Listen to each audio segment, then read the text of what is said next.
My life turned upside down when my father-in-law accused me of being unfaithful just because my newborn had green eyes. I didn't think eye color would tear my family apart, but here we are. I should have seen it coming, honestly. Ever since I met him 15 years ago, my father-in-law never approved of me. We were both graduate students when I first met his son. At first, my father-in-law seemed impressed by my academic achievements, but his attitude changed completely when he learned about my background. I come from a working-class family. My dad's an electrician, and my mom worked various part-time jobs to help support us 4 kids. We weren't poor, just careful with money. I got through college on scholarships, which I was proud of.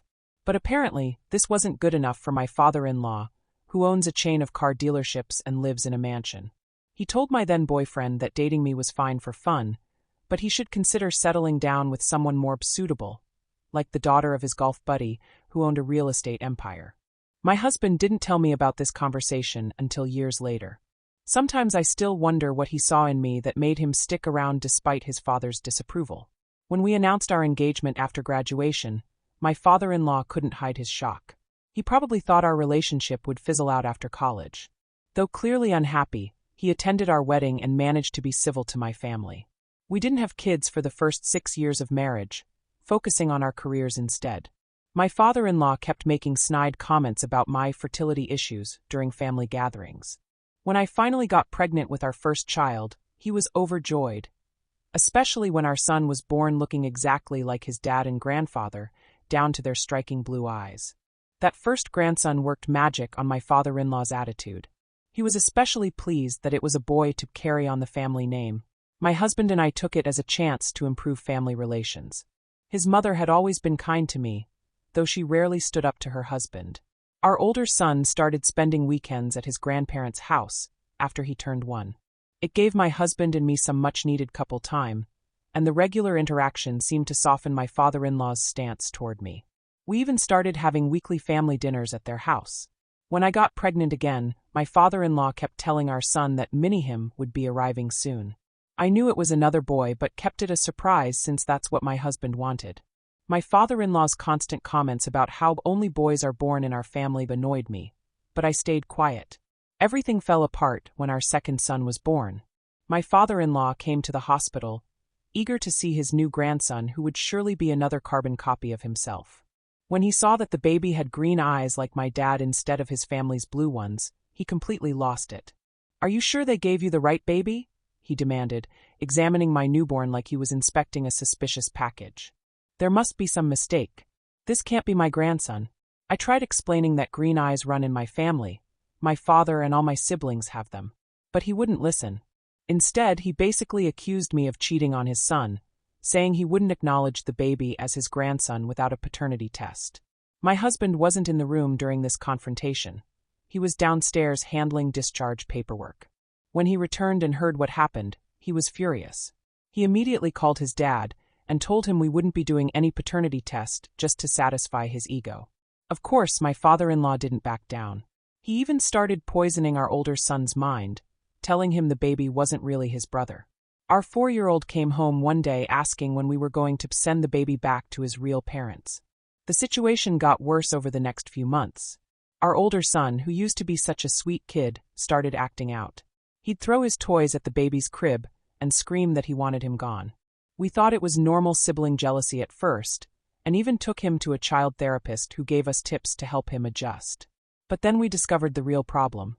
One evening, our son told me his grandfather promised him a new bike if he could convince mommy to tell the truth about the baby. I was shocked. What kind of person tries to manipulate a 4-year-old like that? My mother-in-law kept visiting us secretly when her husband was at work. She loved both her grandsons, but didn't have the courage to stand up to her husband. She'd come during our older son's preschool hours, so he wouldn't accidentally mention her visits to his grandfather. Our older son still spent weekends with his grandfather, who took him fishing and golfing.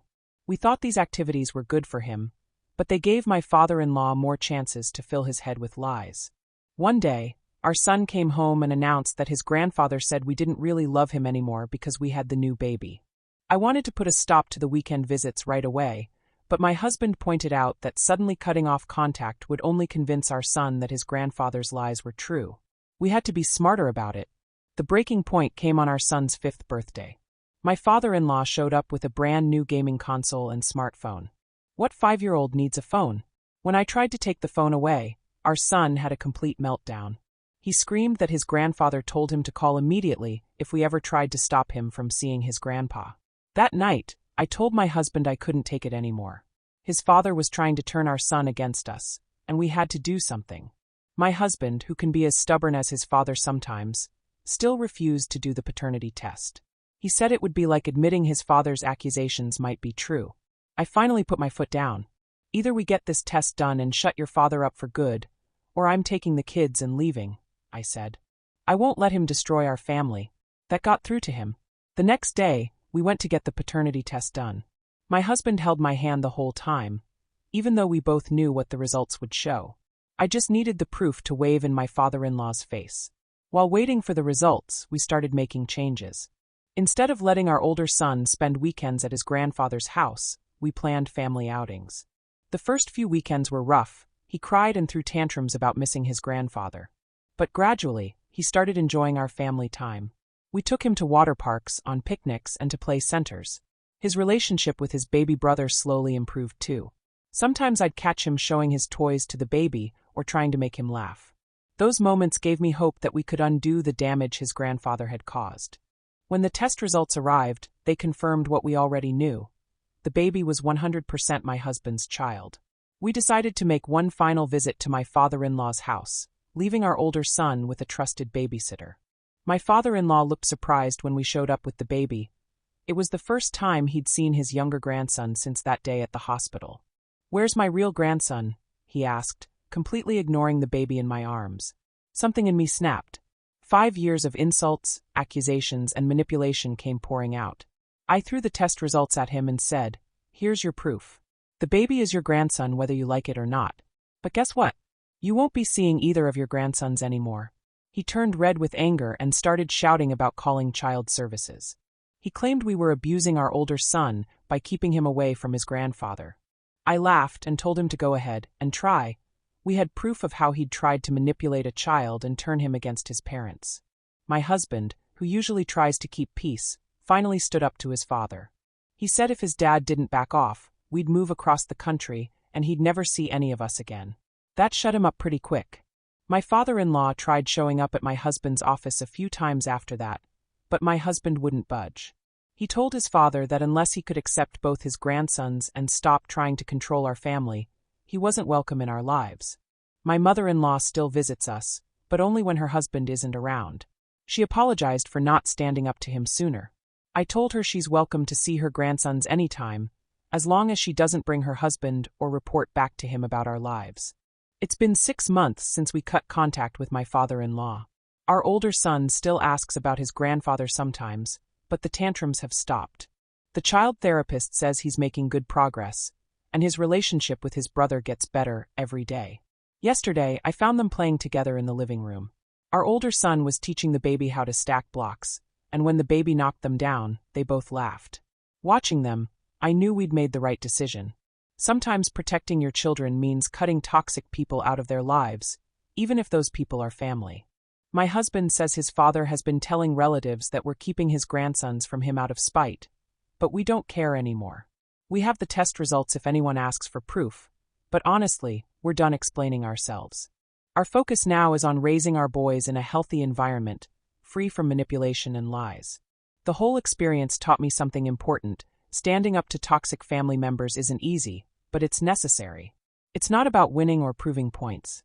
It's about protecting your children and teaching them what healthy relationships look like. Our lives are more peaceful now. No more secret visits, no more walking on eggshells, no more worrying about what lies our son might hear next. Sometimes I wish things had turned out differently, that my father-in-law could have accepted both his grandsons and been part of their lives. But you can't force people to change, and you can't let them hurt your children while waiting for them to become better people. These days, we spend our weekends as a family, going to parks, having movie nights, or just playing in the backyard. Our older son is back to being the sweet, caring kid he used to be.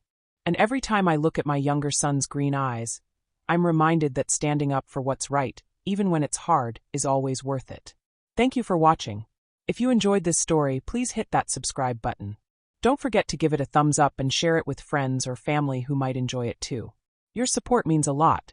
And if you have any thoughts, questions, or story ideas, drop them in the comments below. I'd love to hear from you. See you in the next story.